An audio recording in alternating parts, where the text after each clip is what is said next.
Oor die veld kom dit wyd gesweef. Die lied van 'n volk se ontwaking, wat harte laat sidder en beef.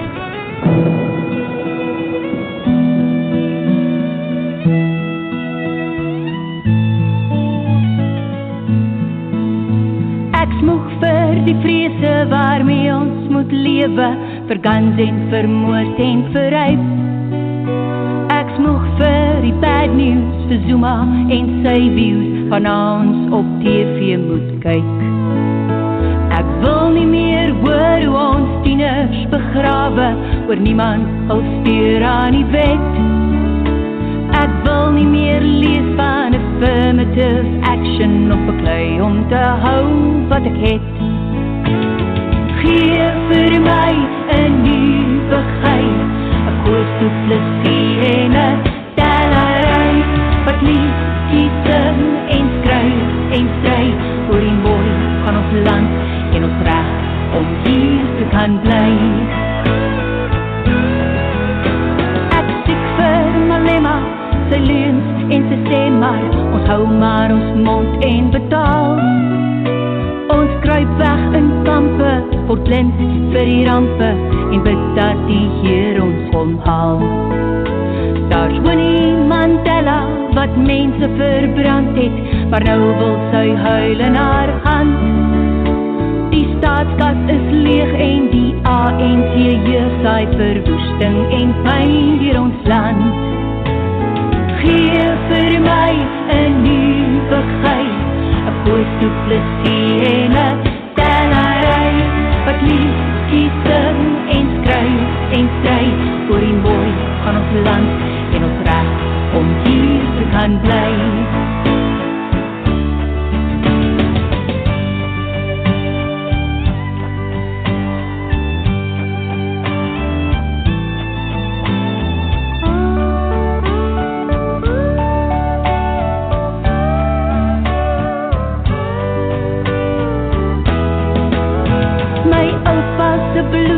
Het betaal vir die grond waar sy kinders kan bly. Maar sy huis en sy lande is nou in die hande van die vyand teen wie hy moes stry. Ons kinders verstaan nie, waar kom al vandaan nie, hul erfenis is uitgewis. Geen volkslied of vlag nie, en geen erewag nie vir die helde wat daar nie meer is. Gee vir my 'n nuwe geit, 'n koers toe plesie en 'n tellery, wat lief kiesem en skryf en stry vir die mooi van ons land en ons reg om hier te kan bly. Gee vir my 'n nuwe geit, 'n koers toe plesie en 'n tellery, wat lief kiesem en skryf en stry vir die mooi van ons land en ons reg om hier te kan bly. En ons reg om hier te kan bly.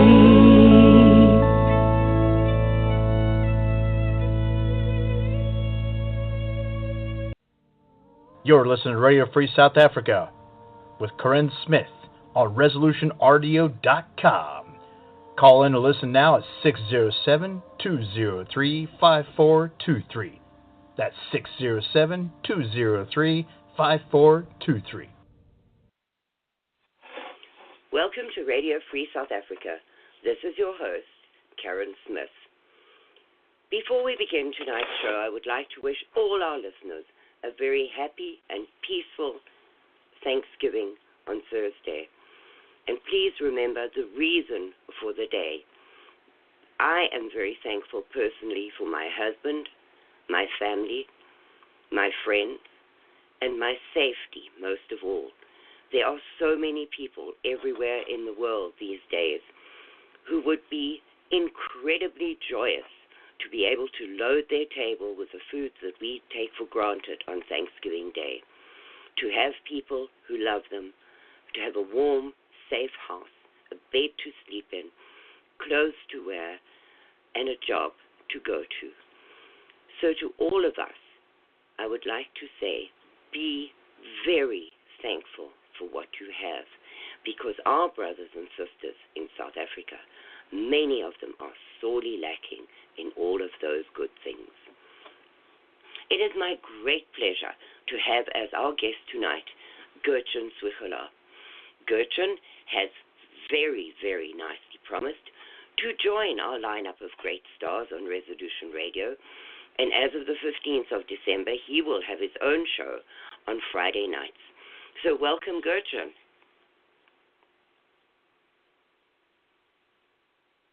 Hello. Well, that's not a very awesome. Welcome, Gertjan. Yes, hello, Karin. Thank you. Can you hear me? Hi. Yes, your mic was muted. That's my own fault. Oh, okay. Well, good. I'm glad that we're connected now. I thought maybe I called the wrong number all of a sudden. No, not at all, Gertjan. I'm very pleased to be the first one to announce that you're joining our star-ridden lineup of show hosts.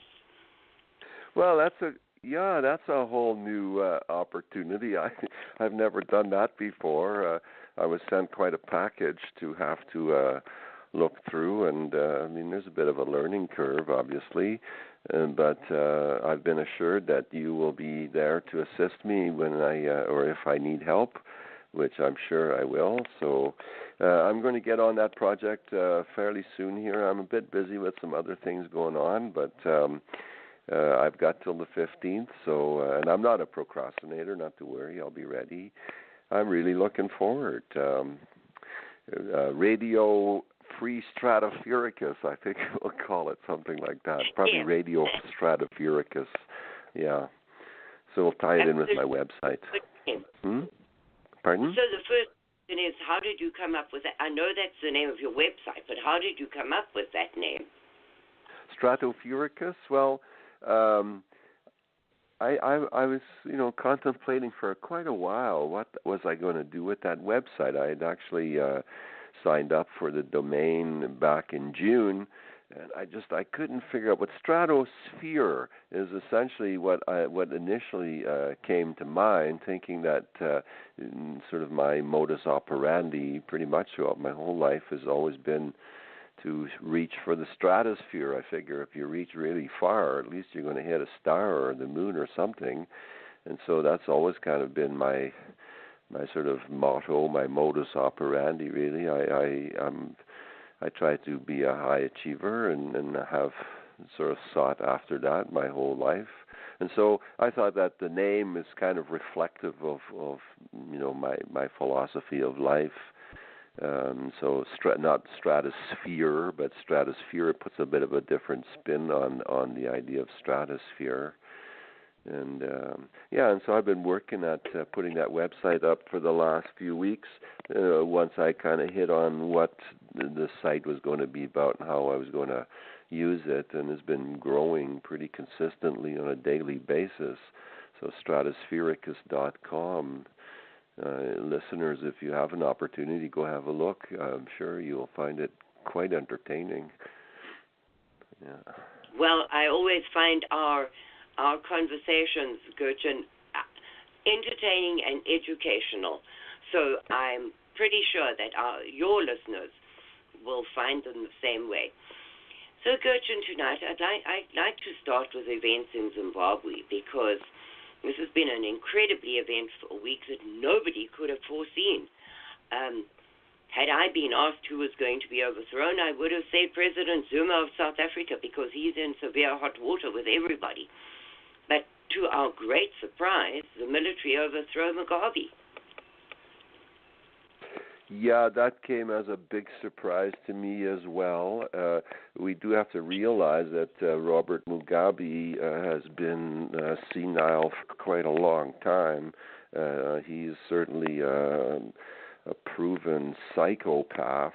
He has helped to take Rhodesia down a very nasty slope. And now the money, which the currency of a nation is very reflective of the state of the nation.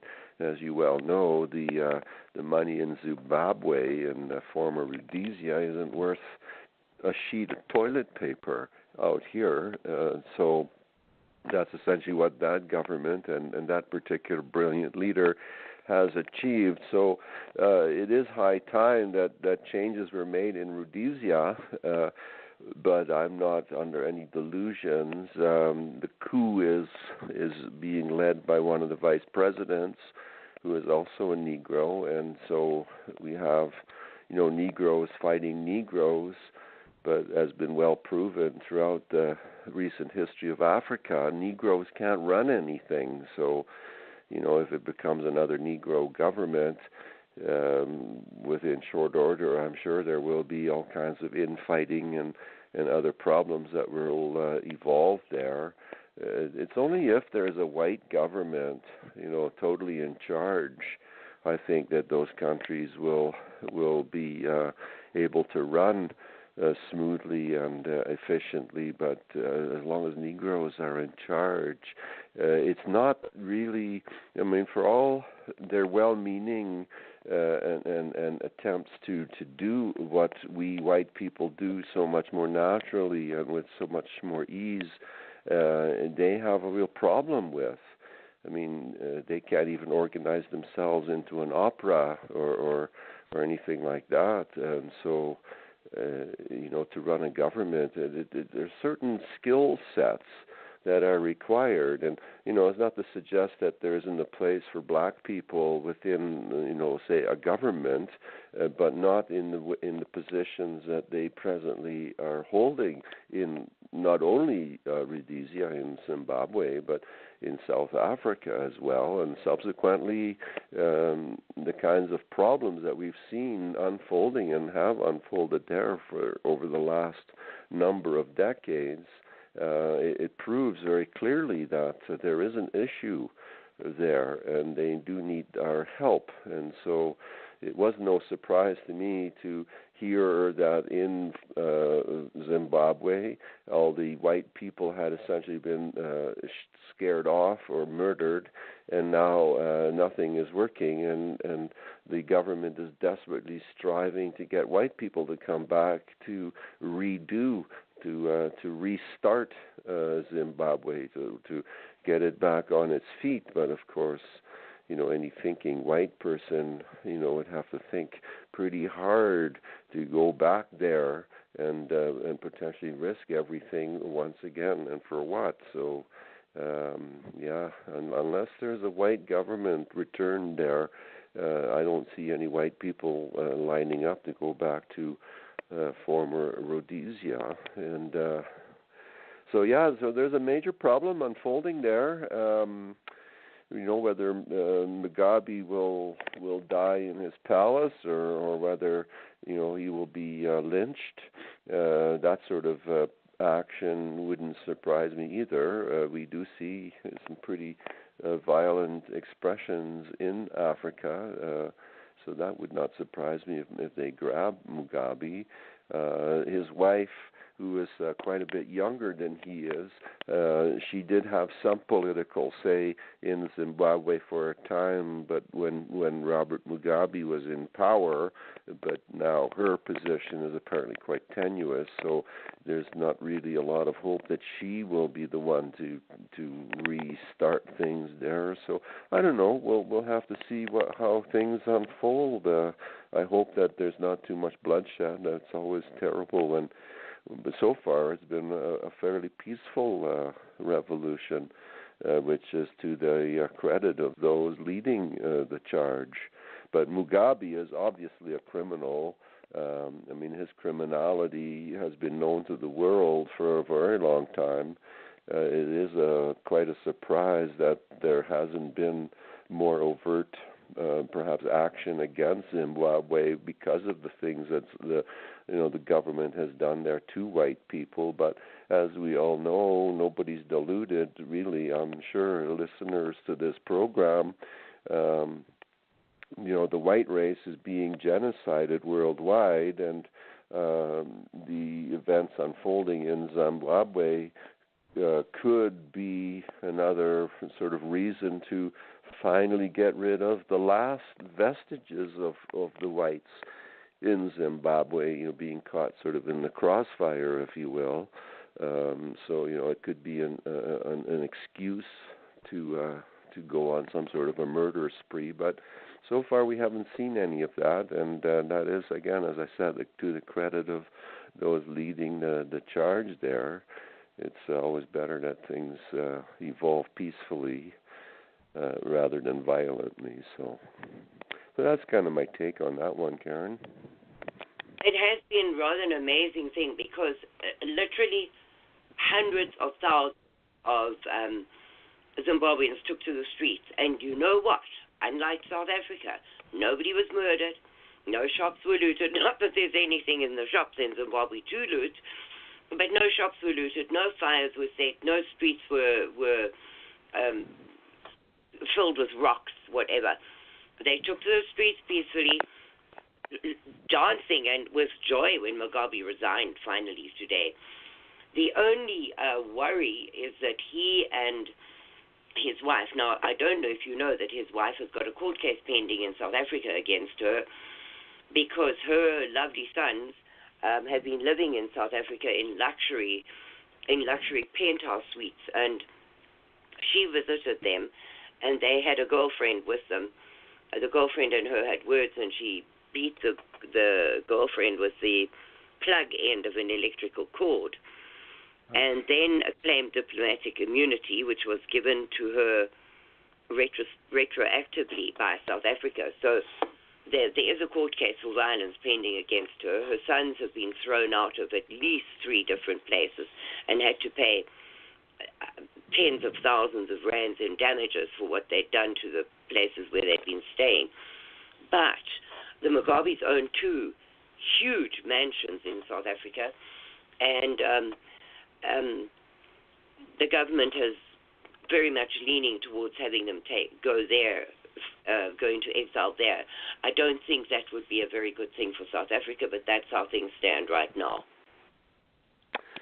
Well, things are very, very tenuous in South Africa also.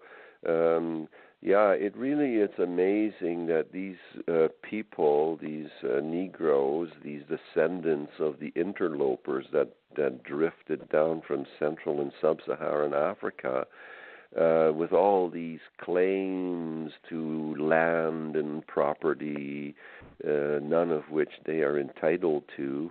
They are, as I said, the descendants of interlopers. There's no different in Zimbabwe as it is in South Africa. And in the case of Mugabe, there, Robert Mugabe, owning these massive mansions in South Africa, golly, if it wasn't for white people, those black Negroes, they would still be living in stick huts and in kraals and, wearing animal skins and coming home to, maybe the local missionary in the pot.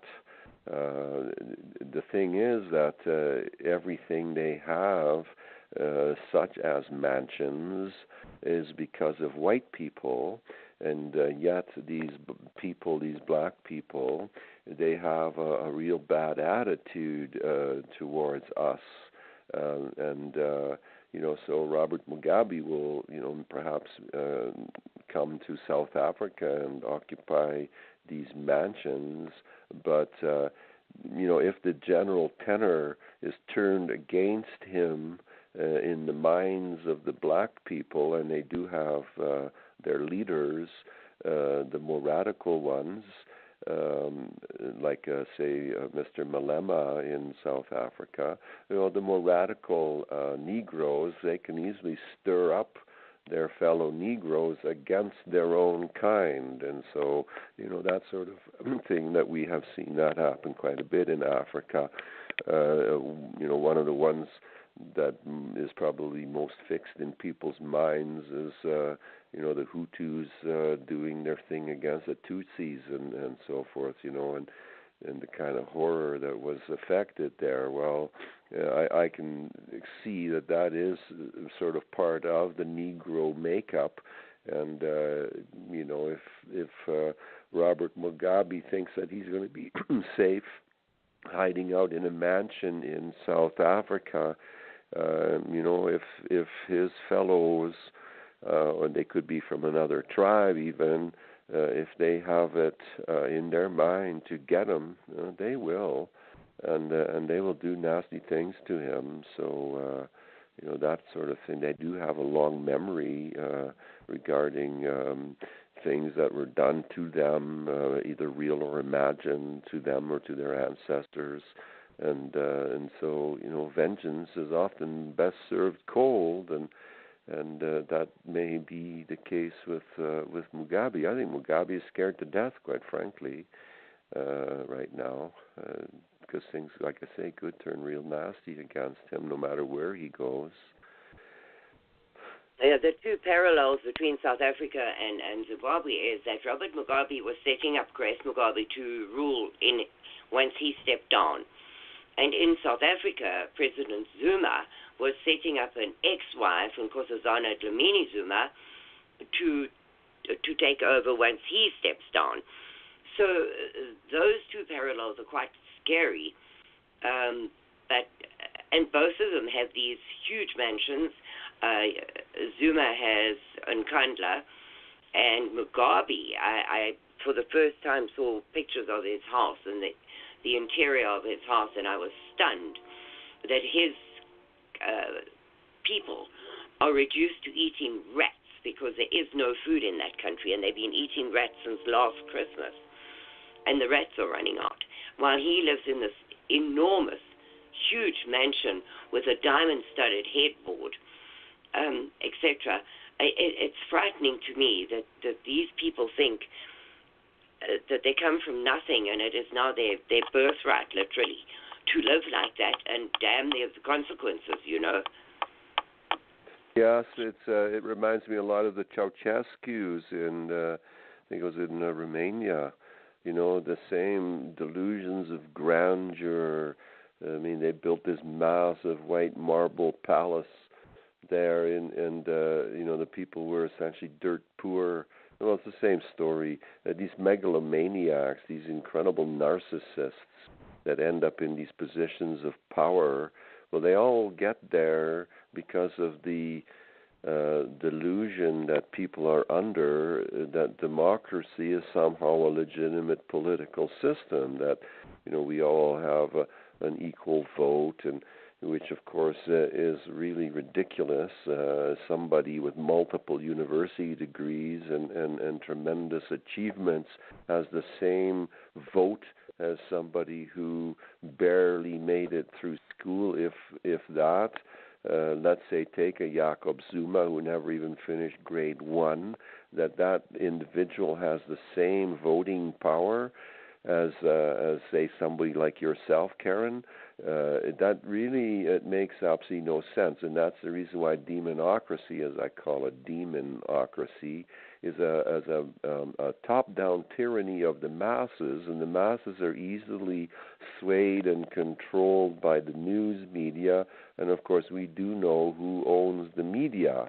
And so that particular tribe that wants to own everything and control everything and was heavily involved with the slave trade and so forth, all nefarious malfeasance, all the scheming and so forth, is this particular group, and they are very effective at stirring up the masses, in the case of the Africans in South Africa and in Zimbabwe.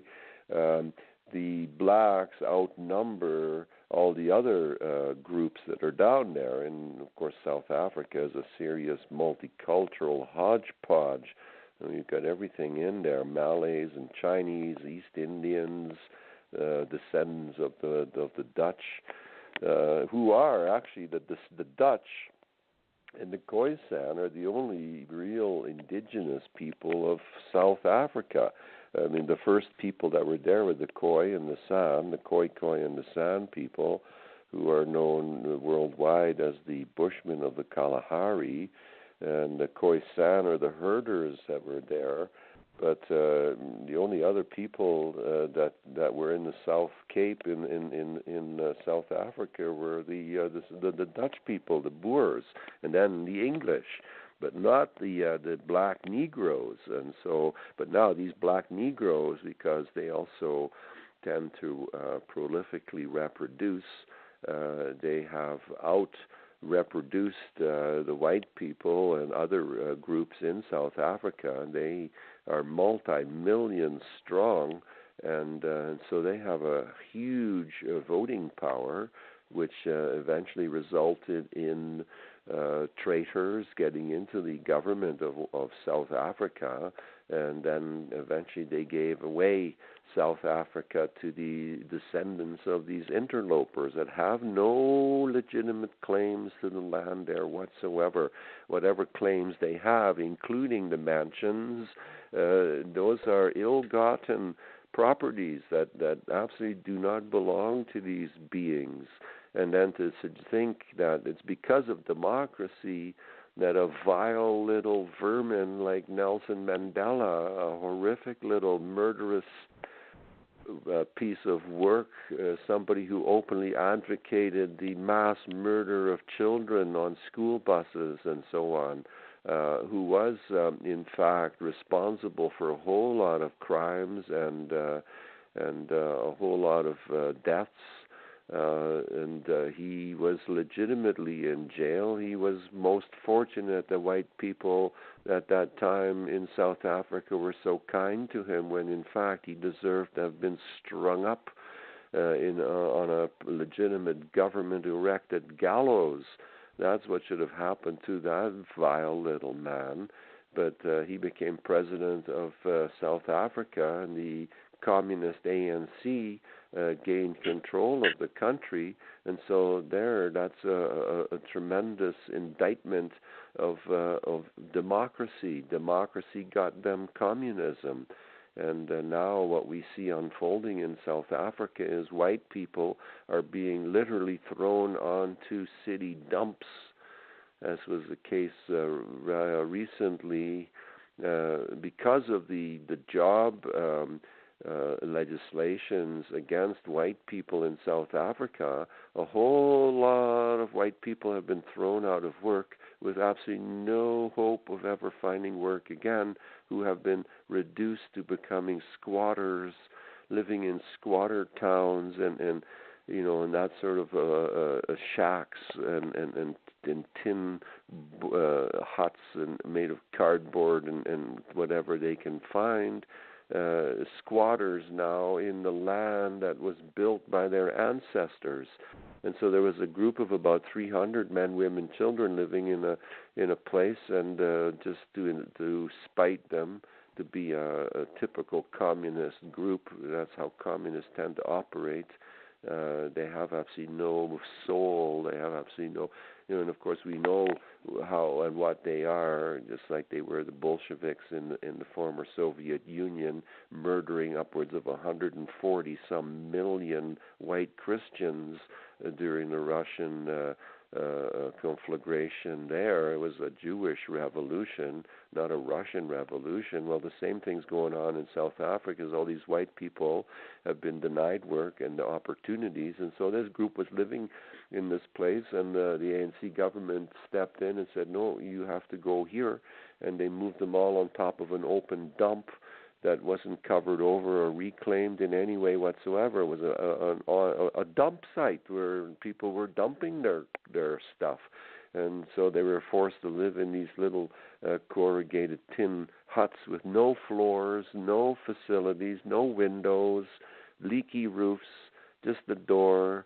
Women with babies, you can imagine, living on top of the refuge of an urban center, condoms and syringes, and then shortly after they had all been moved onto this refuge dump, and the symbolism that, of course, shouldn't escape anybody, and your blood should be boiling at this point, the mere thought of it. But then horrific rainstorms came, and so all that mess, all that garbage became a horrific sludge and these people were forced to live on top of that white people in the country their ancestors built.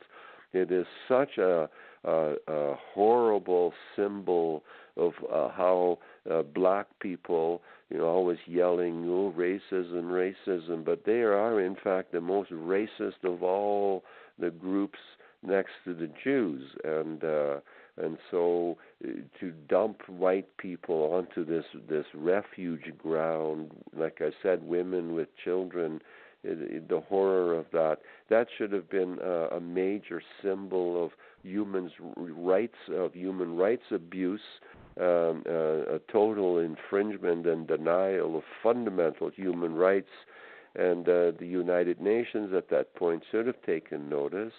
But because it's against white people, the United Nations turns a blind eye because they're also on side of the master agenda to genocide the white race worldwide.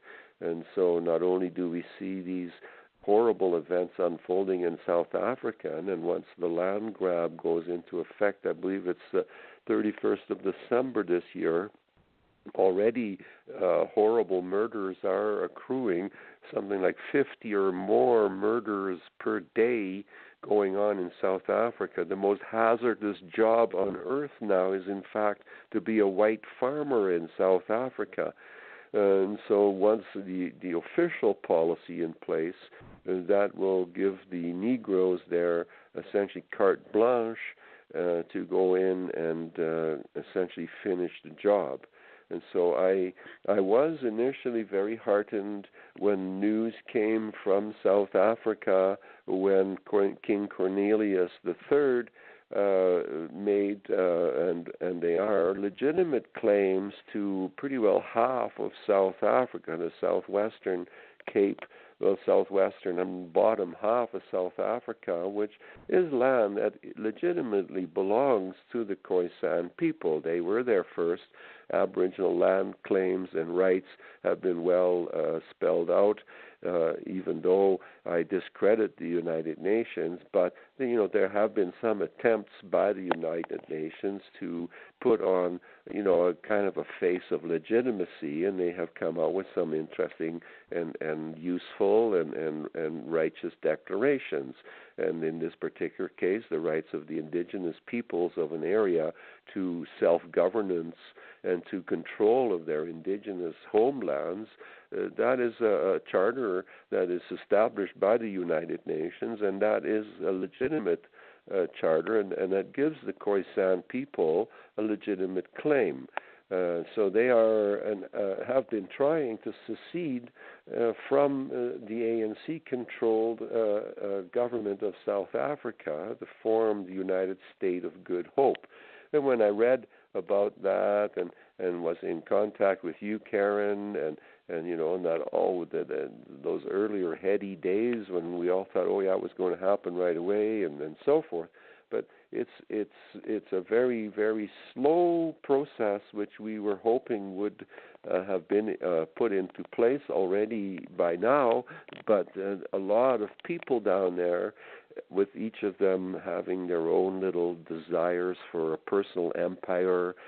Empire building is a trait that a lot of people suffer from, especially those deluded narcissists, those pompous pricks that form governments. So many, doesn't matter, black, white, yellow, we have them everywhere. People that have these delusions of grandeur, and they want to be the boss. And in South Africa, we have lots of different ethnic groups.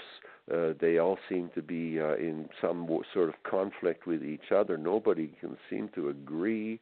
There's a whole lot of traditional anchors holding people from progressing. So there's a lot of ruts that have been wrested out of the ground of South Africa, into the ground of South Africa, and these ruts that these people are in are very difficult to jump over the edges of, and so they're all stuck in there, each in their own traditional sort of morass, and incapable of coordinated action, cooperative action to make this United State of Good Hope a reality. The other issue that's holding everything back is that in order for that to occur and for that to have the legitimacy proclaimed in the United Nations, amongst the nations of the world, that this is in fact a new legitimate country, there has to be another country that will accept that claim in writing, and there have been nations that have stepped forward and said, yes, we are willing to do that, but in order for that to happen, a delegation of the Khoisan Royal House has to, and government ministers have to go in person to fetch that letter. And to effect that takes a lot of money. And just because King Cornelius is a king and Queen Jenny is a legitimate queen of the Khoisan nation, but that doesn't mean that they are like the royalty of the United Kingdom, or the Jewish house of Sachsen, Coburg, and Gotha, a.k.a. the Windsors. That family is one of the richest families on the planet, and they could very well help the beleaguered white people of South Africa. It wouldn't even cost the Queen all that much. I mean, she rides around in a coach that is 4 tons of gold. You know, the market value of that coach, it's close to $500 million.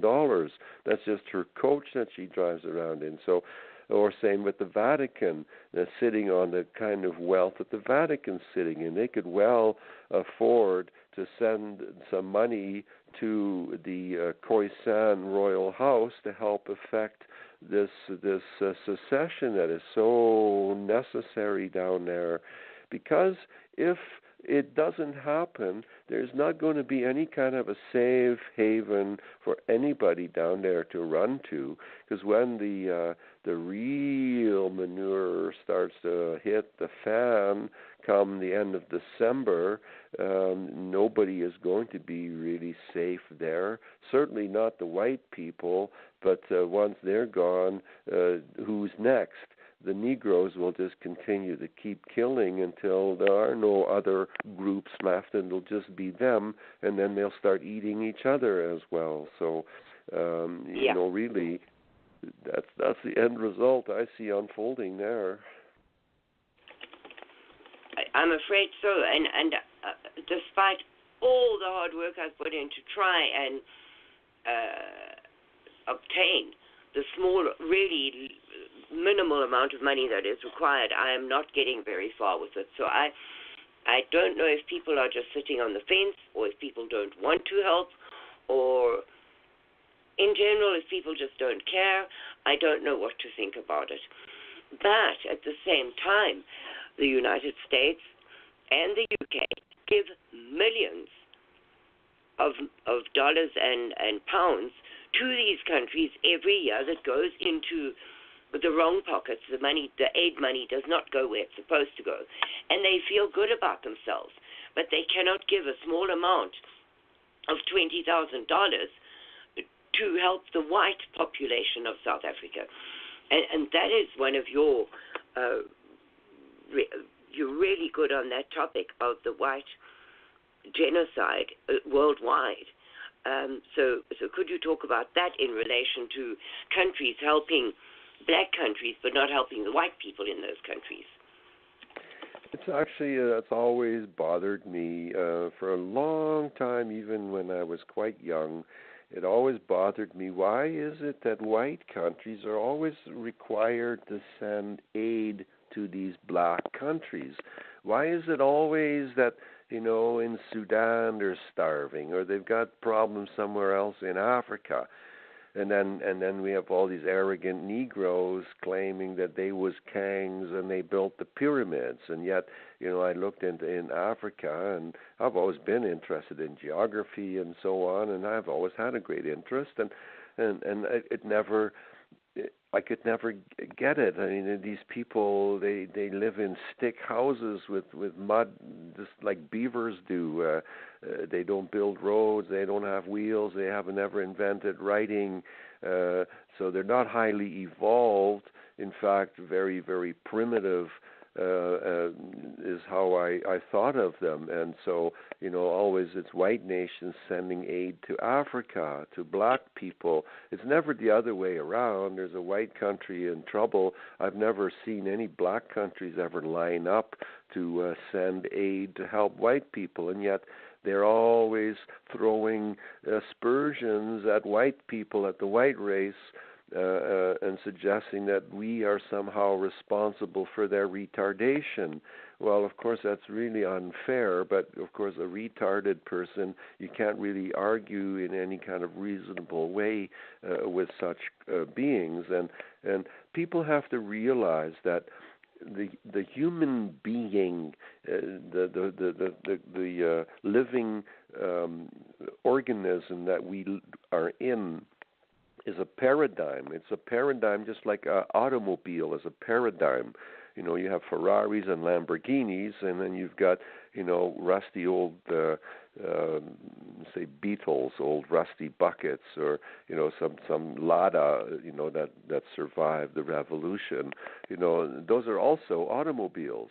And so it's the same with human beings. You've got human being-looking creatures that evolved in Africa, but if you are honest and trust your eyes and your nose and your ears, it's not that hard a big step to take. It's not really that difficult to recognize, especially when you see some of the various Negro tribes in profile, in silhouette, and you very quickly recognize that it's really difficult to tell whether you are actually looking at a simian or you're looking at a human being, because the profile is essentially the same.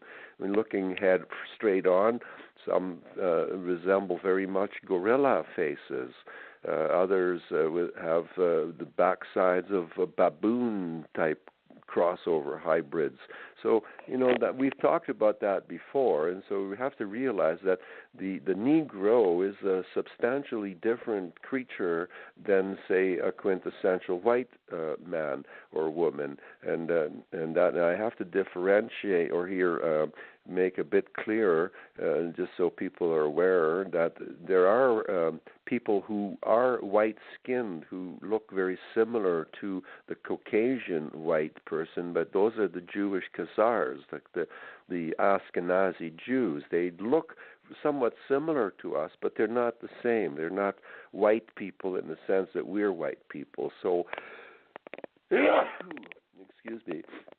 The problem is that so often we are branded with the same tar and feathers, with the same aspersions, as if it's our ancestors that were responsible for the slavery of the Negroes.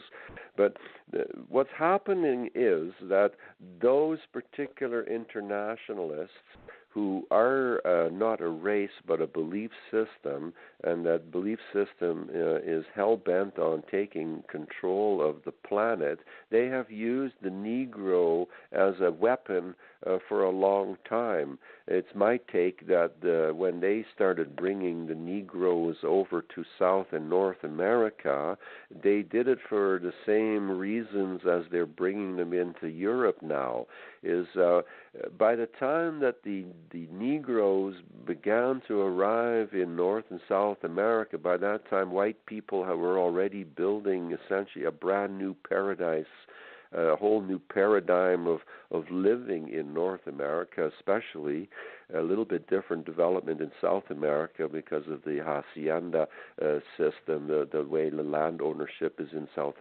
America is a little different than North America. But there was a major, significant new experiment unfolding, and the internationalists had to put their hand on that pretty quickly. They've had a long time agenda that's been unfolding with regard to getting rid of white people. We've always been the thorn in their side, going right back to the times of the Romans even. And so, they have never been all that numerous and still are not all that numerous worldwide.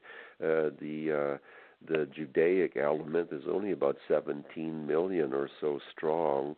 So they're not a large percentage of the population, but they do have a very powerful control over what is going on. And so they brought all those Negroes to North America, and the ownership of those slaves was in the hands of Jews and fellow black people. In fact, the first owner of a black slave in North America was a black farmer, not a white farmer. And for white people, slavery, especially the slavery of of Negroes, is kind of counterproductive, because the natural propensity of the Negro, which is extremely well spelled out in that marvelous PDF, Karin, that you sent me. Thank you so much. The Negroes in Negro Land, which was a compilation of first-hand accounts of missionaries and explorers and exploiters and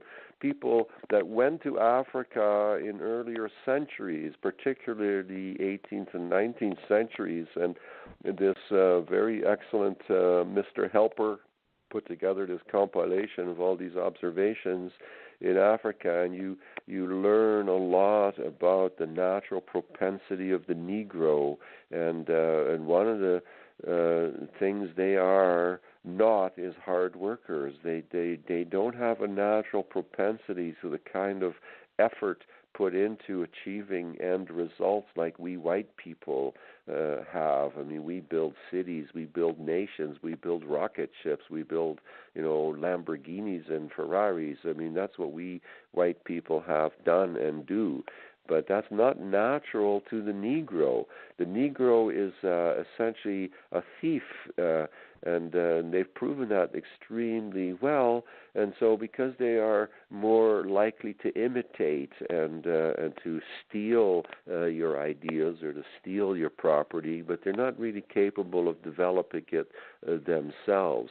And so they were all brought over to North America, but they were quite a drain on circumstances, I think, as they evolved. And now, of course, with the kind of critical mass that they have reached, the level of crime that is affected by Negroes, say in North America and worldwide, compared to the actual numbers of them, their criminality, it certainly outweighs, the predominance of like their predominant presence in a society.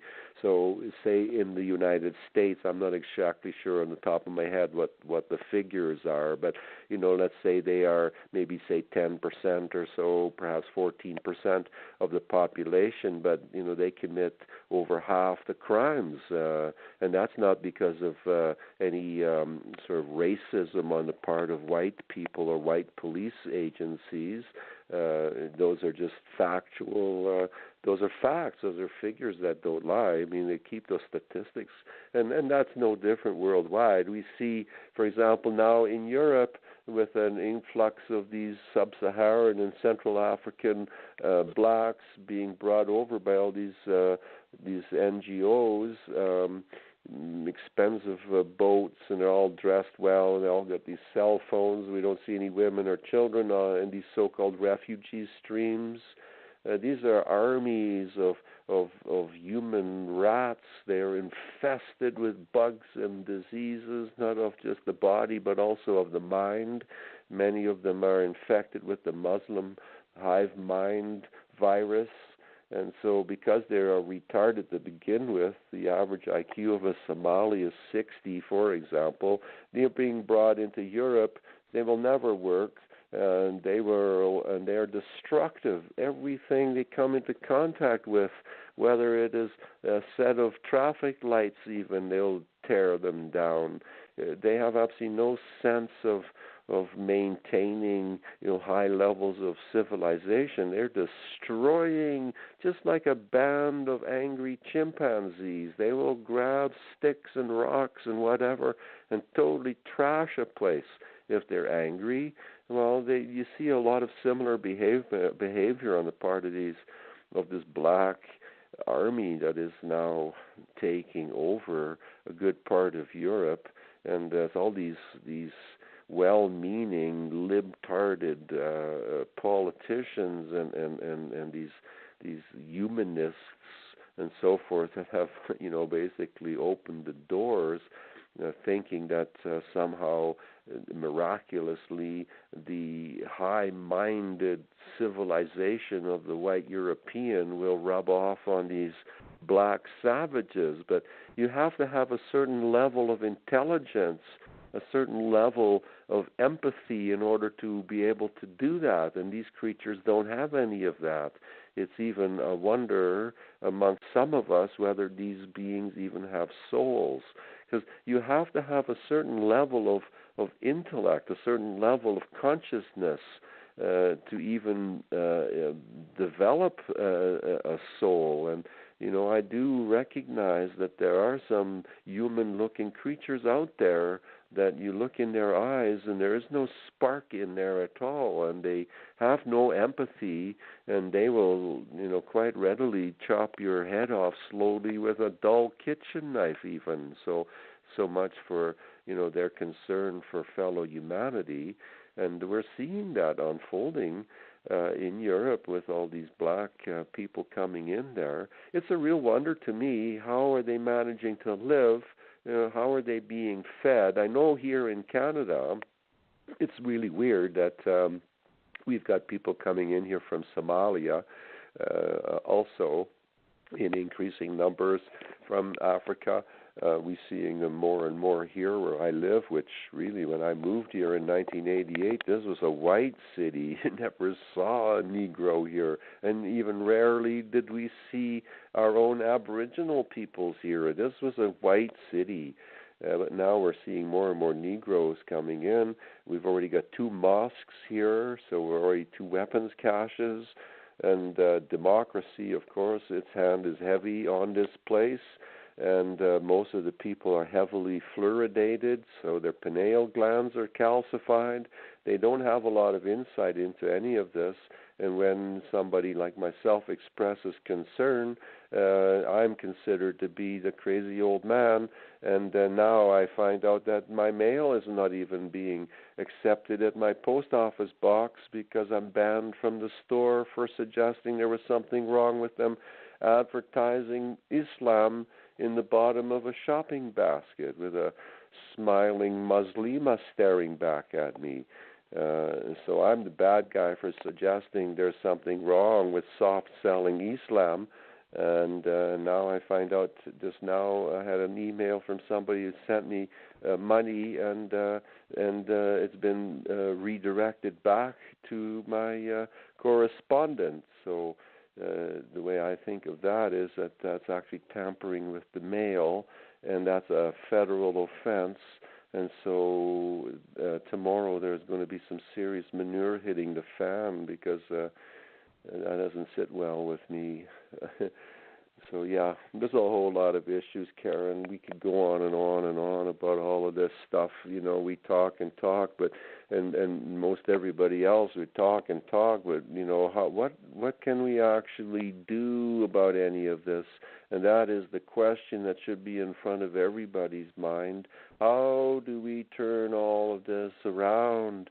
And we can do that by more and more of us essentially putting our money where our mouths are, because there's a few people, Karin, myself, Andrew Carrington Hitchcock, Jeff Rentz, that are out there speaking truth and trying to wake up, the sleeping masses, because we need a certain critical mass, obviously, to turn this around in a political fashion.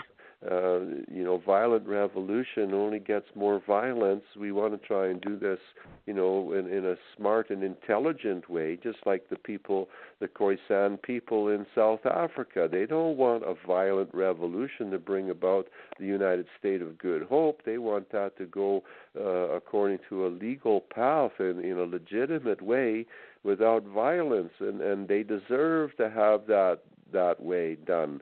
Of course, the ANC, they are more violent prone, and so they're not going to let that so happen so easily. So there could come some very sad stories out of South Africa, as we see coming out of Europe. In England, rapes are up. They've had 1 million rapes reported already in a short while. And 1,500 some acid attacks in London, battery acid thrown in the faces of some lovely white girl, and then the Jewish press suggesting here are ways that you can do your makeup after an acid attack. People being told by the mayor of London that, there's all this turmoil, these bombs and so forth, just get used to it, because that's the nature of living in a normal 21st century urban environment, that we have to now start tolerating all of this horror. Well, I don't think we need to tolerate any of it, and I don't think we should be accepting any of this. And I think that really a call to action needs to be affected everywhere, and people that do have some money to spend, start sending some of it to those of us who really need it in order to be able to continue the work we do to raise awareness. Write letters to your Congress people and your politicians. Send them registered letters and tell them that our fellow white people are being genocided in South Africa, for example, and they need help. And the only way that we can really turn it around is if the United States was to shake off the parasite of Israel and start deflecting the resources to the nations and the people that actually deserve to get it. I mean, why send billions and billions of dollars to a Fortress Rothschild in the Middle East that's been a problem there since 1948 and is a total illegitimate enterprise? It's a total land theft and an ethnic cleansing going on. How dare the people of the Western world point fingers at South Africa over apartheid, and yet they are supporting a racist apartheid state in Israel with billions of dollars in annual payments and still so-called reparations for a Holocaust that never happened in the official way that the story's been told. And so that story has been totally discredited, but it has legitimized the theft of billions and billions and billions of dollars to a group of people that actually overtly teach that the law for the Jew is he must lie, cheat, steal, and even kill goyim. And goyim is a word they use against us, Gentiles. It means animals in human skin. That's what they think of us. Well, no Christian thinks of other people in those terms. Christians are taught that, love our neighbor as we love ourselves and, do good in the world. Well, it's a completely different sort of mindset, completely different modus of operandi that white Christians live under compared to, say, the Muslims or of these other groups, the communists. The end justifies the means is the communist motto, and they will go to any length necessary to effect their malfeasant agenda, which of course everybody now pretty well knows, the intelligent people, the listeners to this program. I mean, you all know that communism and Judaism, those are two, basically facets of the same coin, and now I'm throwing democracy into the ring. There is only one political system that has ever effectively worked on this planet, And again, we are an evolving species here. A lot of people are deluded into thinking that, we are the paragon and the be-all and end-all here in the 21st century. But, the fact that there's still all this squabbling over politics and religion and, people still can't get their act together. Well, the only political system that works on a planet such as this one with people such as us is National Socialism, and that's the National Socialism that we saw put in place after the Weimar Republic went its sorry direction. And Adolf Hitler and the National Socialists did what they did in Germany, and it became light to the world until the Jews shut it down and aerial bombed entire cities flat to the ground, killing men, women, and children. And the people wake up. The Allies liberated over 1 million French people to death at the end of the war. How many Italians did they liberate to death at the end of the war? It's horrific. The true story, when it comes out and we reach a critical mass with regard to what really happened in the Second World War, which is a very important period in history, because so much of what's going on today is a direct result of what happened back then, even further back to the Treaty of Versailles, so the end of when the war ended in 1917 in November. And so, people need to know history. You need to start opening some books and educating yourselves, and perhaps start talking with each other and put some money together. Maybe put up a billboard along a highway, something like "Say No to the Burqa" or "Help White People of South Africa," or stuff like that, so that we continue to raise awareness, and eventually, more people will start putting some effort, some time, and some money into the pot, and hopefully we can bring about a better world. But as long as the Jews stay in control of banking, of government, of education, of pharmaceuticals and modern medical practice, as long as the Jews stay in control of the media, nothing is going to change, and it's going to continue to slide in their favor, which ultimately would result in a serious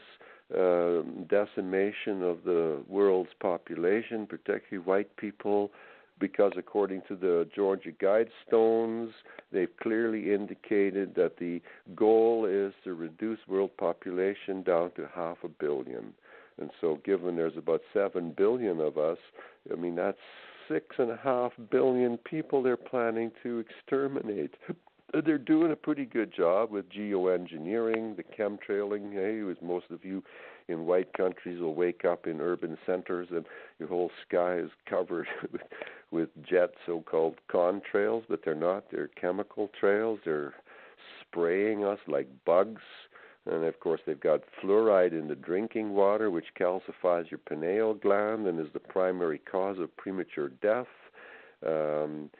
So many things being done to us. You read a can of food, and pretty well all our food's been poisoned with canola oil or soy byproducts.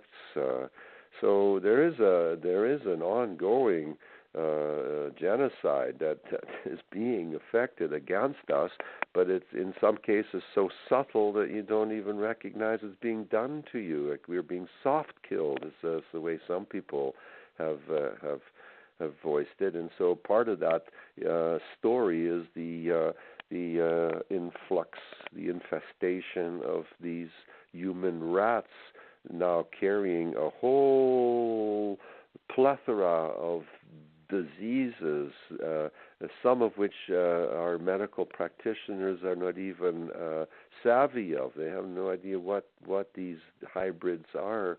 In fact, even bubonic plague is coming back with these creatures.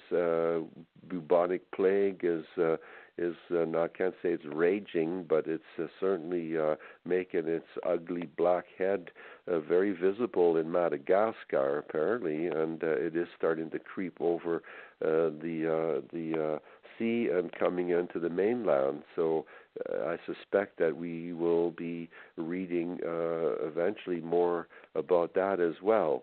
Bubonic plague, if not properly treated, soon enough, of course, will kill. And of course, back in the 15th century, the bubonic plague wiped out 30% of the European population. So it is a very virulent plague and something we need to be very concerned about. Tuberculosis is coming back with these creatures. HIV/AIDS, well, of course, we've known that one. And so, unless something is done immediately to stop all of this, we are in big trouble.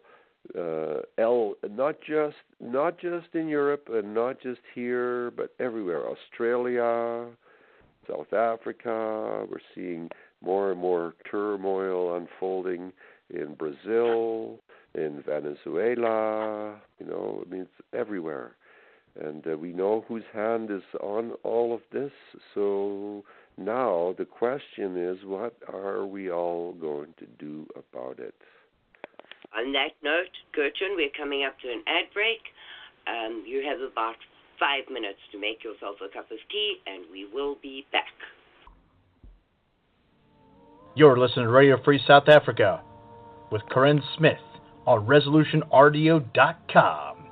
Call in or listen now at 607-203-5423. That's 607-203-5423. Welcome back to Radio Free South Africa with your host, Karin Smith, and our wonderful guest tonight, Gertjan Zwiggelaar. Gertjan, before the break, you were saying, so the question now is, what can we do about it? Now, I've been looking for that answer for years, and I don't have one.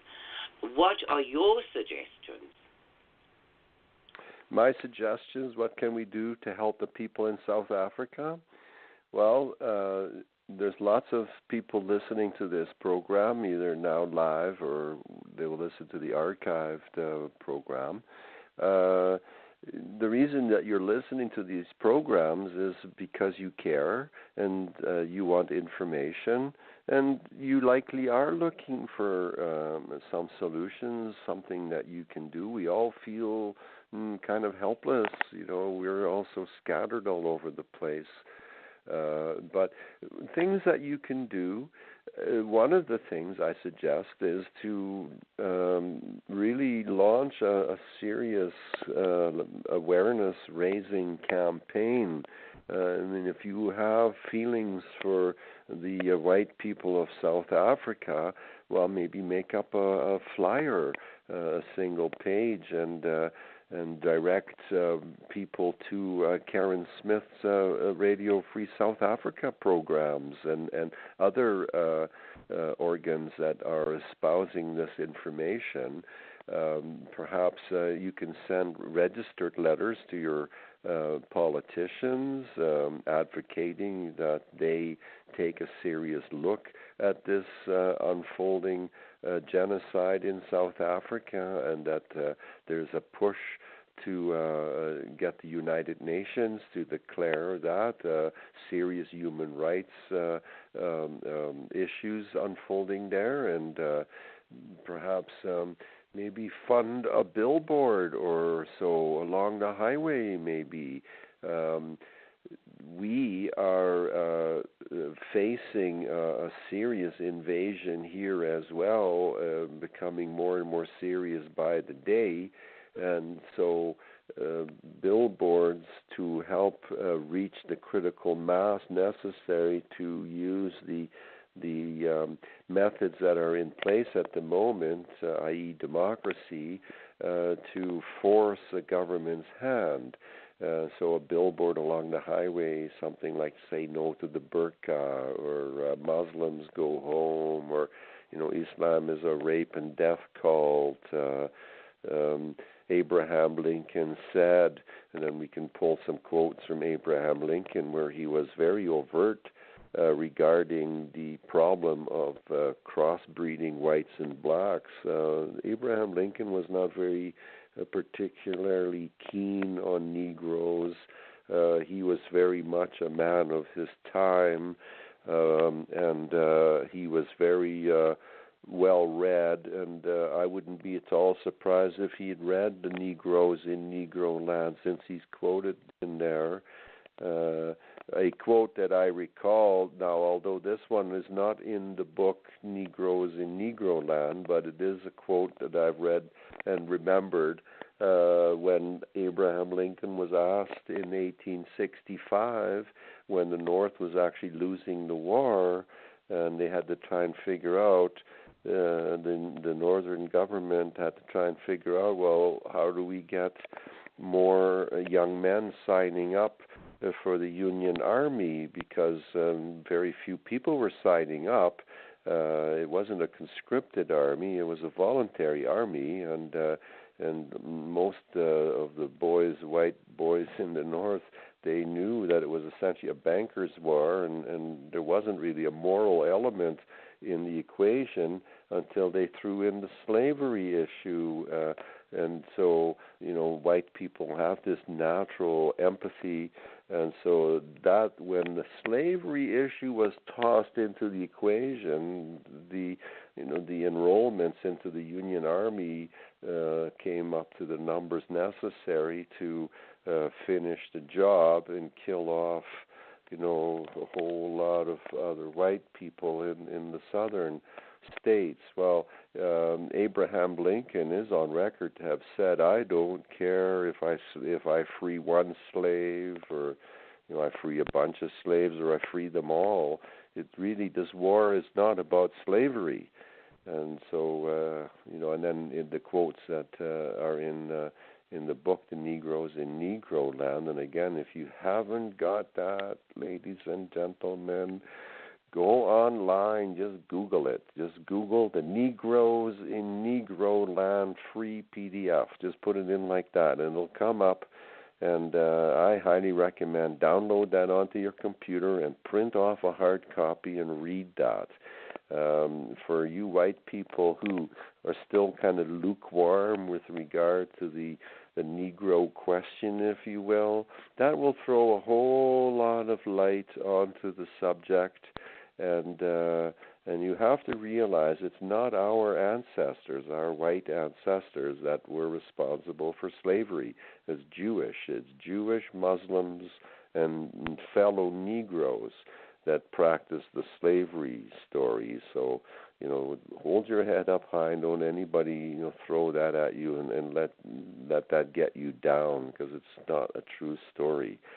You have to realize that there's a whole lot of stories that are circulating and people have been told are the truth, but in fact they're myths. They're perhaps legends that resulted from a kernel of truth, but by and large, a whole lot of the official story of human history, especially of the last couple hundred years, it's total nonsense. And mostly history is bunk anyway. I mean, her story is generally not told, but his story is told, but it's generally a story told by those who won the war.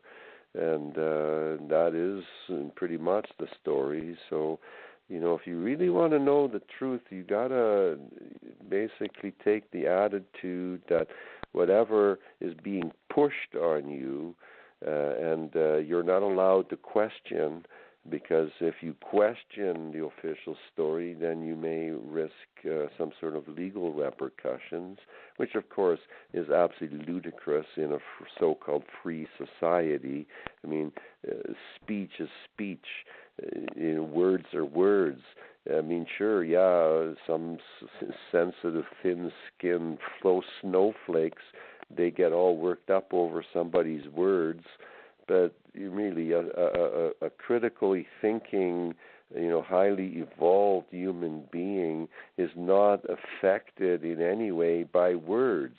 Words are just ideas. They're just things you carry around in your head. They're propositions. They're different sort of collections of ideas that come up with some sort of a concept whatever, but you carry that around in your head.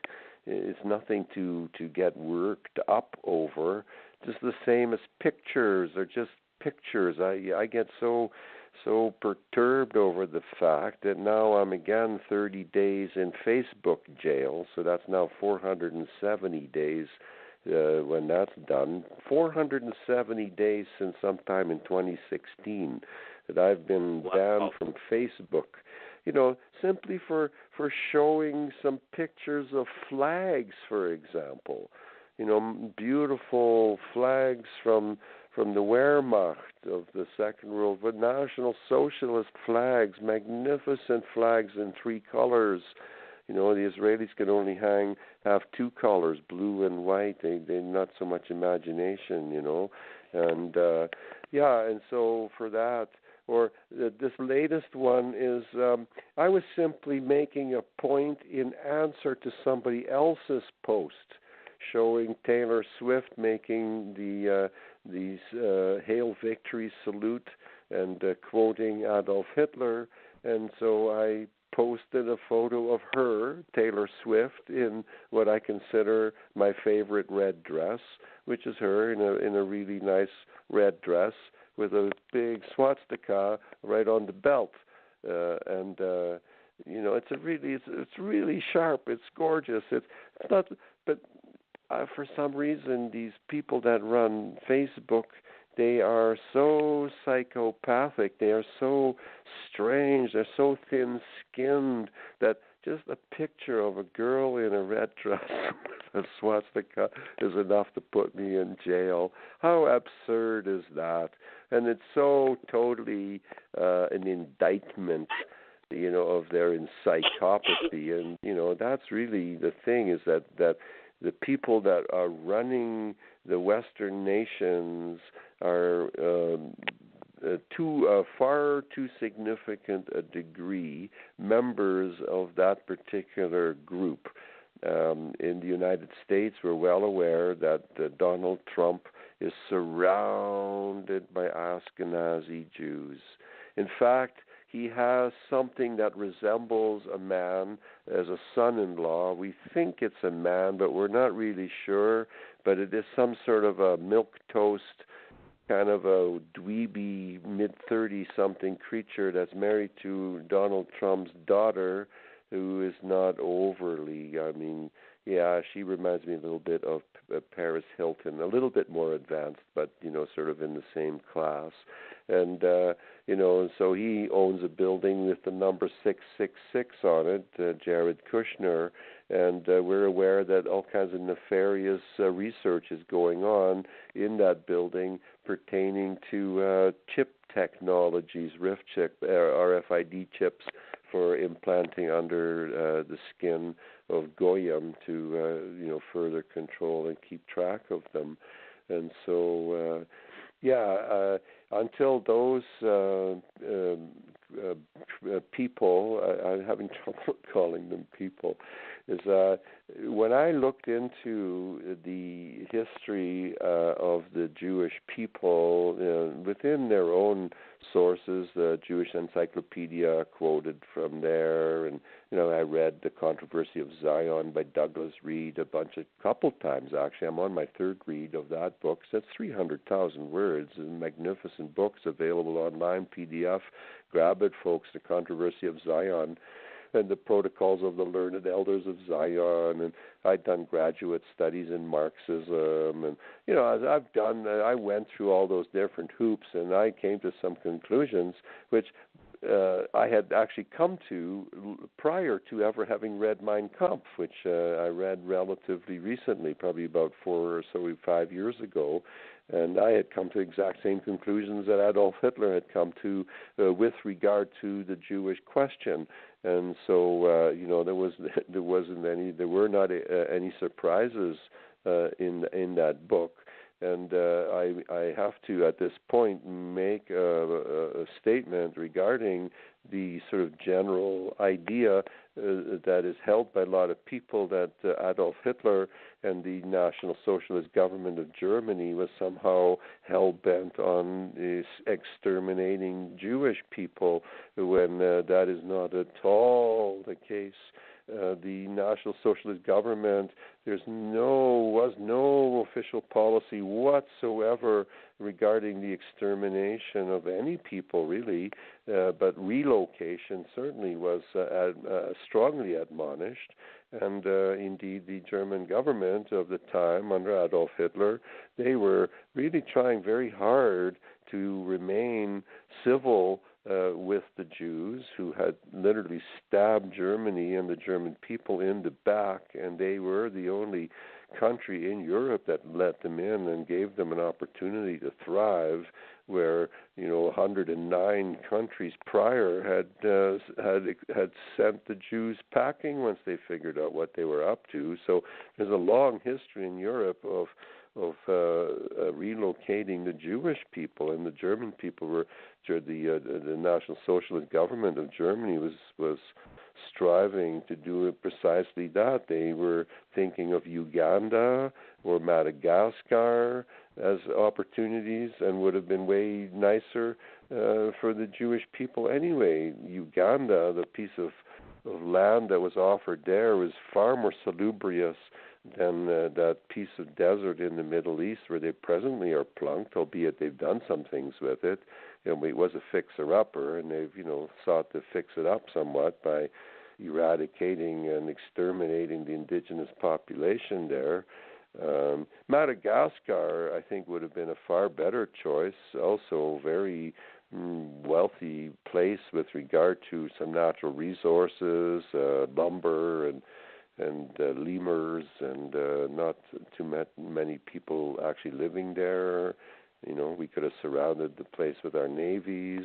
It would have been a way better place for them than where they are presently, because they have to make such an effort to make that place a fortress with a massive wall and all of it, minefields and severe extreme vetting and racist apartheid policies, all of it. It's so much of an effort. I don't get why didn't they take the Madagascar opportunity when they had the chance.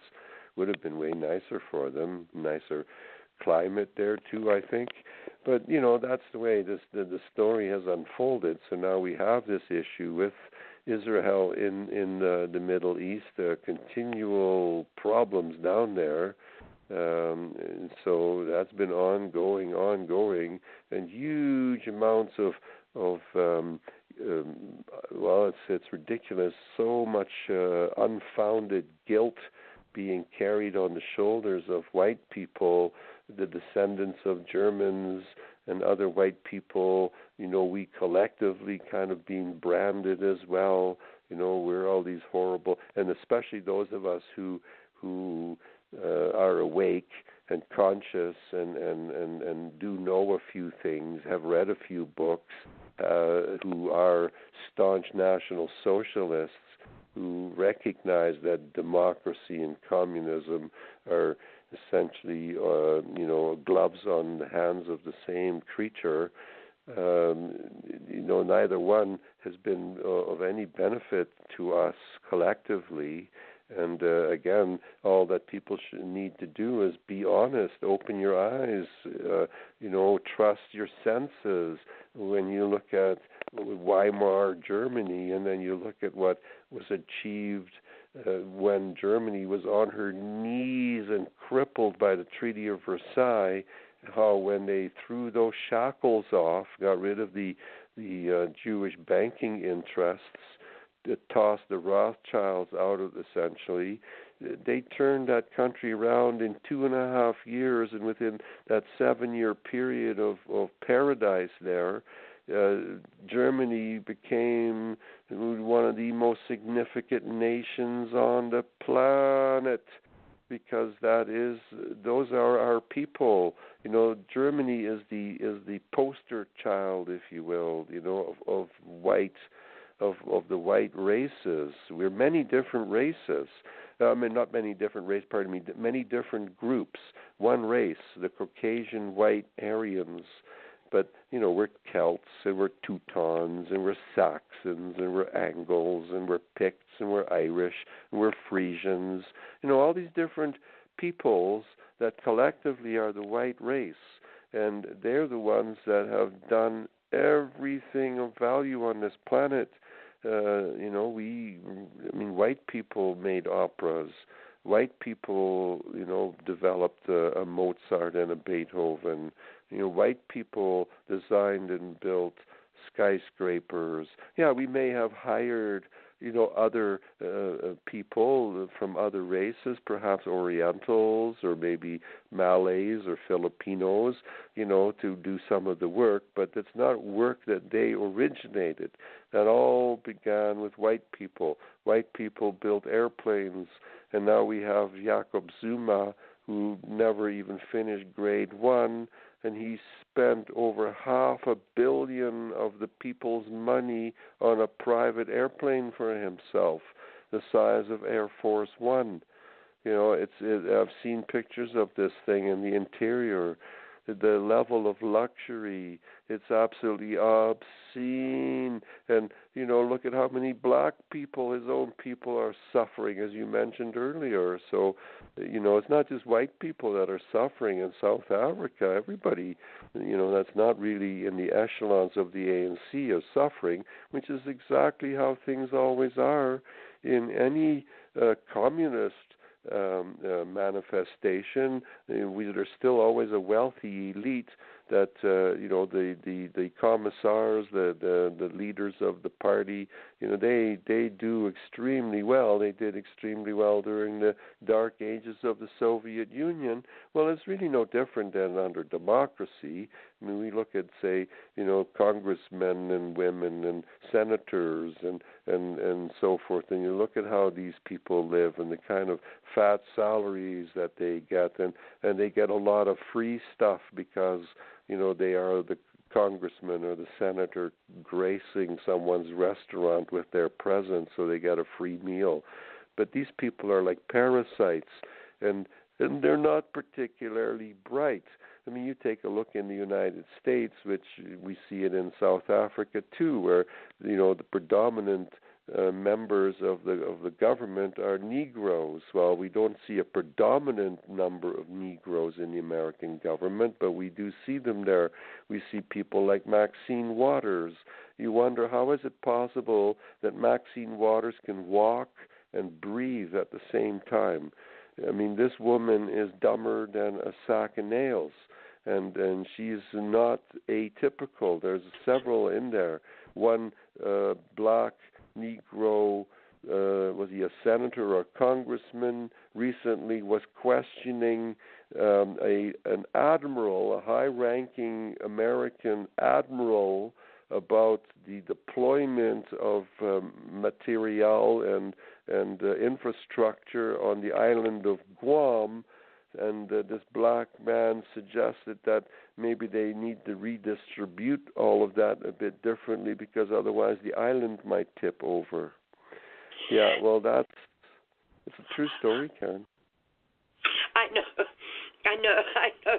Gertjan, but I'm just thinking in my head about some of the South African brilliant remarks by parliamentarians, and I agree with you.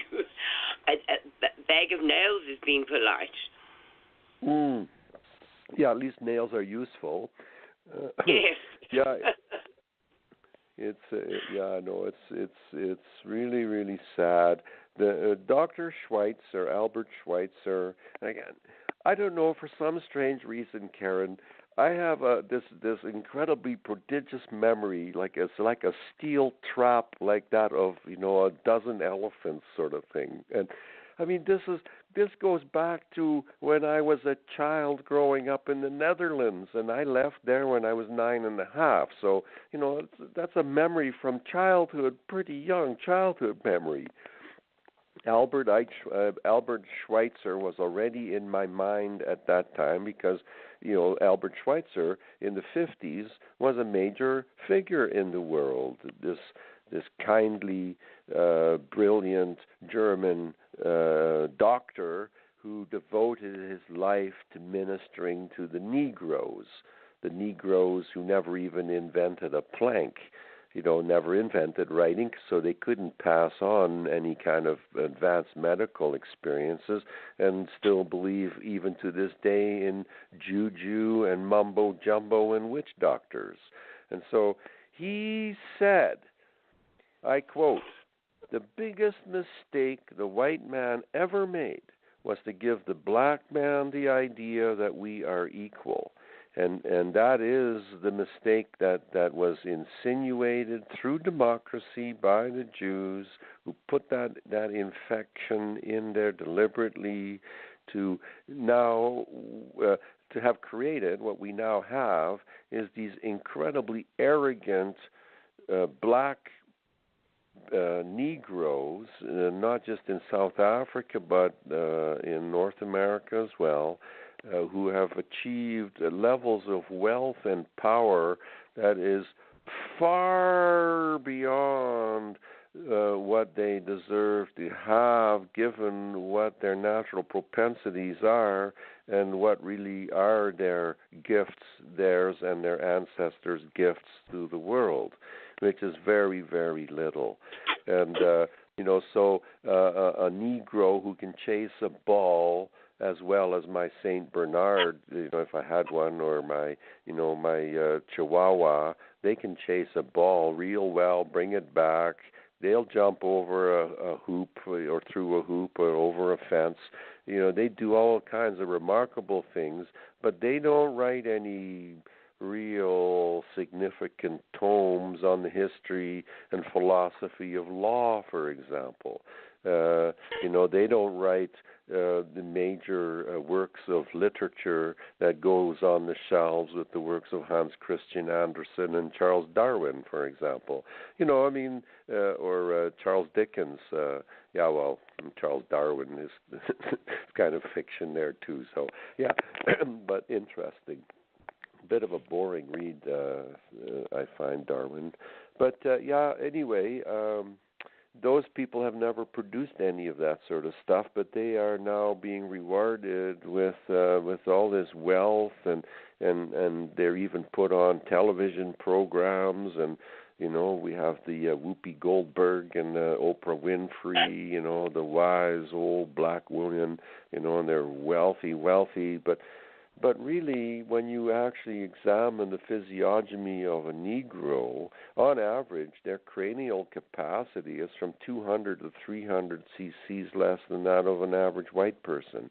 And so, there's already a very significant difference in the cranial capacity, the brain power, if you will, of the Negro. So that is why they haven't achieved the sorts of things that we have achieved.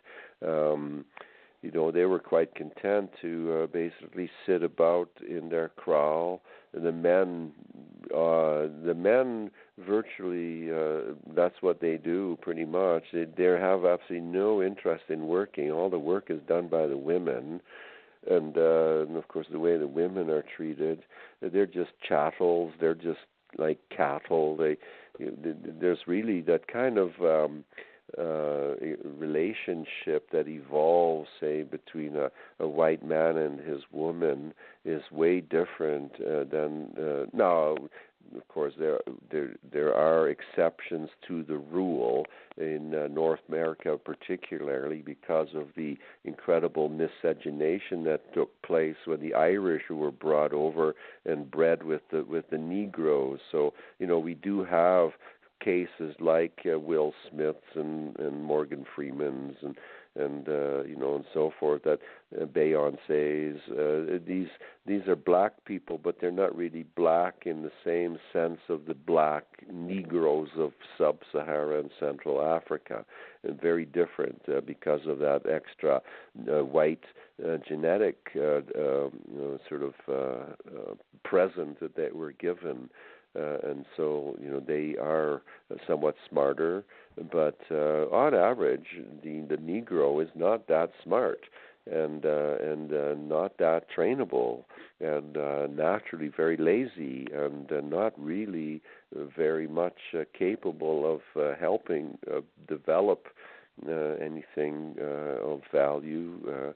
They are good at imitating, but then so are chimpanzees. They will imitate. If you do a bunch of movements, they will imitate that. Or if you blow on a tube and you make a toot, you give that to a Negro, and they'll blow on that pipe until they pass out because they have no more wind left in their lungs. The moment they wake up, they pick it up again and do the same thing over. We saw that. Was the Vuvuzela at the World Cup in South Africa? I watched 10 minutes of that. 10 minutes, and it totally destroyed the whole World Cup for me. I could not watch any of it because of that constant honking. Yeah, and then they were asked about it. So, well, that's our culture. Excuse me, Karin. I just got to clear my throat.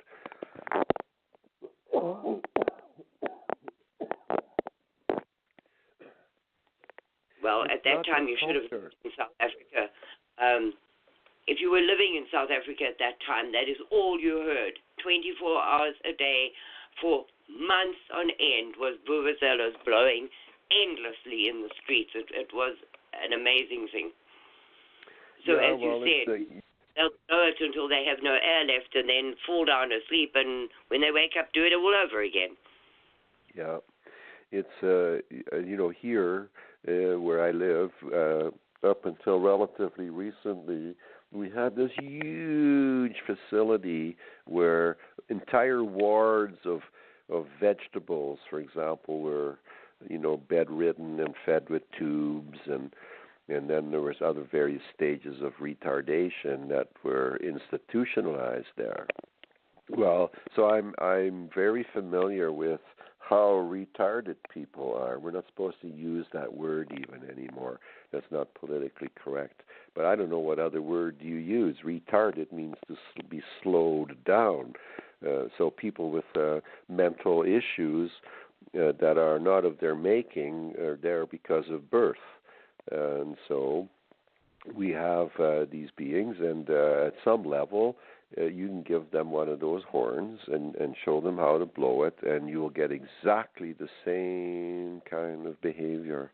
They just blow that thing on and on and on and on and on, because that's what it is to be retarded, and so that's evidence right there that in general the Negroes there are not on the same intellectual wavelength as we are, because I can't imagine a white man other than a retarded one doing that. They hoot that horn, toot, toot, and that's enough. Just during the highlights of the game, they make a score and everybody blows the horn, but then the rest of the time everybody's quiet and paying attention to the game. Can't hear the referees if you've got all these horns going. So that was an absolute disaster, that World Cup in South Africa. Oh my goodness. Yeah. And I don't know they were amongst the top contenders for the next World Cup. They didn't get it, but they were there. Their bid was right in the top three. Yeah. And I can't believe that anybody in their right mind would want to do that in South Africa today. Yeah, I can't imagine that anybody really wants this. If you're white, why would you want to even stay there anymore? You're so outnumbered. I mean, it's like, 40 or 70 million blacks and not even 5 million whites. Yep. Words, you can't reason with them. And so they're hell-bent on doing what they're going to be doing. It is in their nature, and so that should not be surprising to anyone.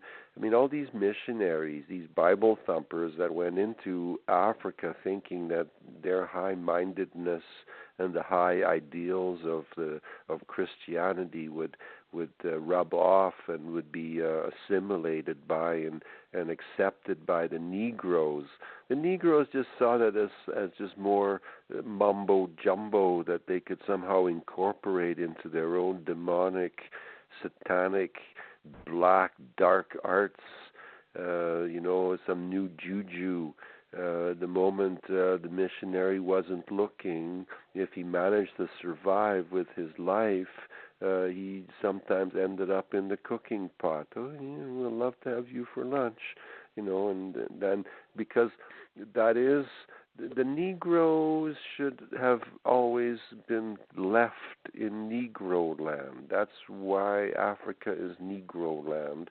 You look at that continent is one of the richest geologically amazing places. The resources that are there, tin, copper, iron, lumber, furs and so on, they never developed any of it. Nothing was developed there by the Africans. So there's still really, the traditional African still lives in stick and mud houses of one story with no floorboards, no running water, no windows, no door, just either a piece of cloth or they just crawl into these things. They don't have any plumbing. You can smell them from some distance away. Their sort of idea of sanitation and hygiene is way, way different. And so, to suggest that we can come there with a book and whether we, bring it in French or we bring it in English or we translated some mumbo jumbo from the Congo into a written language, but you might as well be trying to teach a crocodile, or you might as well be trying to teach a wild lion for all the good it's done. And so the moment the whites are gone, the blacks will just revert right back within a few generations back to being like the Negroes in Negro land, as are shown in that book that we talked about. And so for those of you who are just tuning in, just take note. The book is, the man's name is Helper, his last name Helper. You can go into Google and just punch in the Negroes in Negro Land free PDF, and it'll come up. I suggest download it, print it out, read it, underline, circle. That's the way you should read an important book. Always read with a pen in hand. Don't be afraid of marking up a book. A book is not a sacred object. It's just a book. Even the Bible. You can write in the Bible. That's when you buy a Bible, buy one with big margins so there's lots of room to write and interact, circle stuff. Because that's the only way you're going to learn anything from a book, is you got to interact with the book. And, trying to find something after the fact, unless you circled it or underlined it or marked it up somehow, where are you going to find that particular little reference that you remember? But you need to, substantiate it. You need to corroborate it by going back in. So never think of a book as something that should remain absolutely pristine, unless it's some old book from the 14th century that's been handed down through the centuries, from your ancestors, that you found it in a secret cave in a box. Yeah, well, that's something else. But, the books that are published and you buy or, the bookstore in your library or go to used bookshops. I get lots of books in used stores. Sometimes I even find my own books, actually, which is kind of fun. I'll go in and lo and behold, there's a Pirate's Tale or something on the shelf, So it's, you got to have hard copy. We're coming up to the final 5 minutes of the show. Do you have any closing thoughts on the state of the world today, and where are we going? How are we going to deal with this? Do we continue trying to wake up the sleeping masses? the fundamental problem that is facing humanity in general is the relationship with God. People, you got to figure it out. It's nobody's business but your own. Your relationship with the Creator, that's a private conversation. Go sit under your own fruit tree. Go contemplate God in your own manner. It's not something that you want to get into arguments over.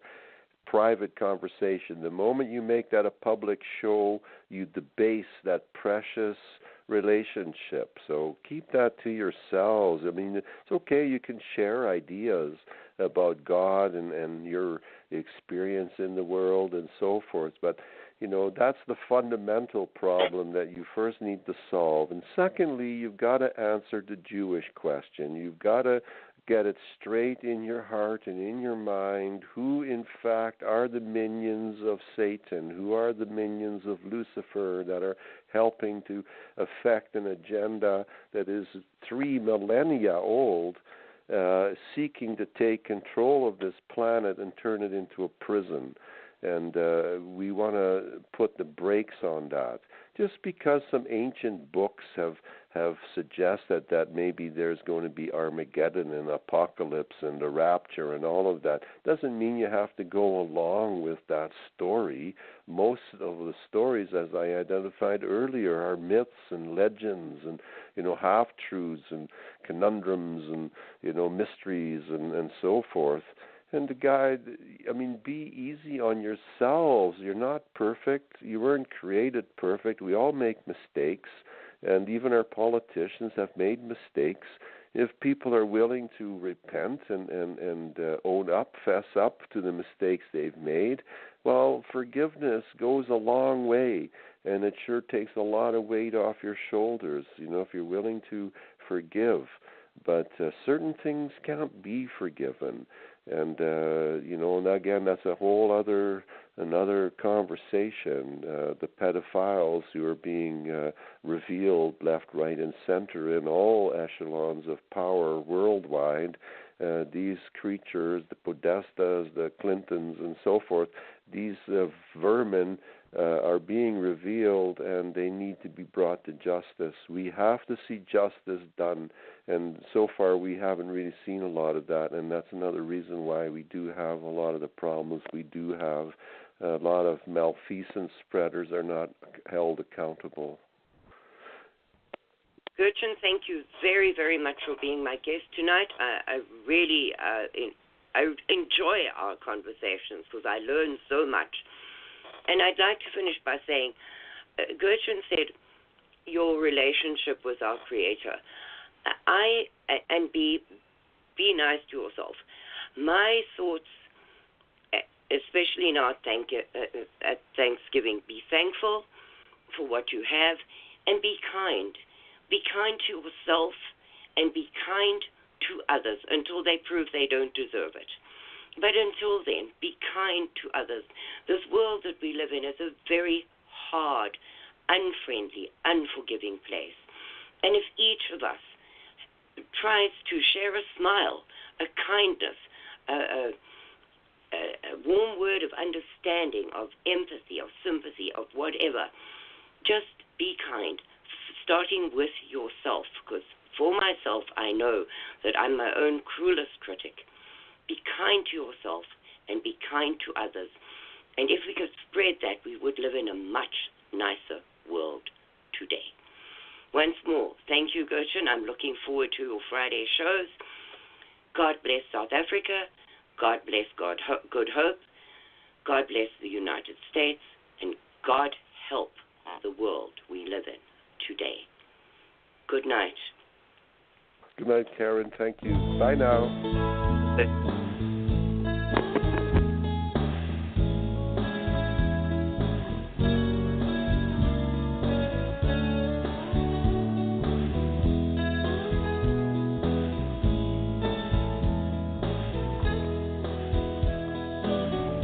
Once I was a blind man, wandering to and fro. Once I was in sin, out of control.